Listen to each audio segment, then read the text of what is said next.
Argentina তাদের বিশ্বকাপ শিরোপা ধরে রাখার অভিযান শুরু করার মাত্র 2 সপ্তাহের কিছু বেশি সময় আগে লিয়ান্দ্রো প্যারাদেস হ্যামস্ট্রিংয়ের চোটে পড়েছেন।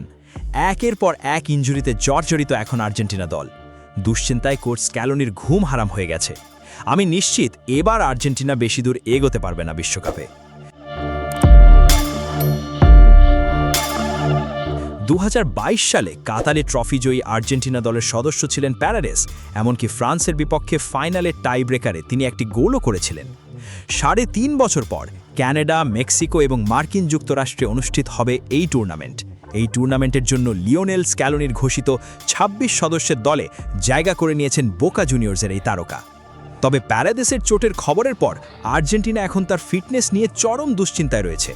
সাংবাদিক মার্টিন আরেভালোর তথ্য মতে 31 বছর বয়সী এই ফুটবলার হ্যামস্ট্রিং সমস্যায় ভুগছেন, যা তাকে আর্জেন্টিনার 2টি প্রস্তুতি ম্যাচে অংশ নিতে দেবে না।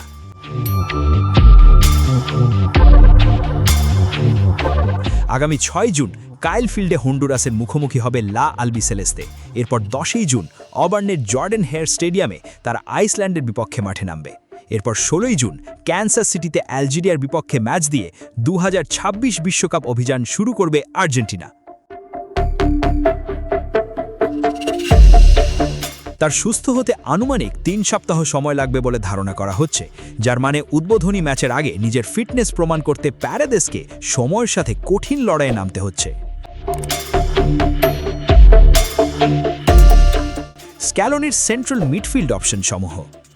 আন্তর্জাতিক ফুটবলে প্যারাদেসের 76টি ম্যাচ খেলার অভিজ্ঞতা থাকলেও প্রথম ম্যাচের আগে তিনি ফিটনেস প্রমাণ করতে পারলেও বিশ্বকাপে যে মূল একাদশের নিশ্চিত জায়গা পাবেন এমন কোনো গ্যারান্টি নেই। লিভারপুলের অ্যালেক্সিস ম্যাকঅ্যালিস্টার, চেলসির এনজো ফার্নান্ডেস এবং ইন্টার মায়ামির রড্রিগো ডি পল স্ক্যালোনির সেন্ট্রাল মিডফিল্ড পরিকল্পনার মূল কেন্দ্রবিন্দুতে থাকবেন বলে ধারণা করা হচ্ছে।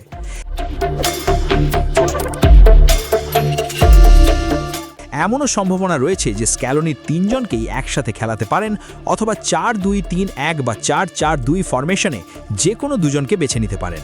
এছাড়াও বিকল্প মিডফিল্ড অপশন হিসাবে আর্জেন্টিনার coach Giovani Lo Celso, Ezequiel Palacios এবং ভ্যালেন্টিন বার্কোকেও দলে রাখতে পারেন। লাইক এবং সাবস্ক্রাইব করুন স্পোর্টস বাংলা আপডেট। ধন্যবাদ।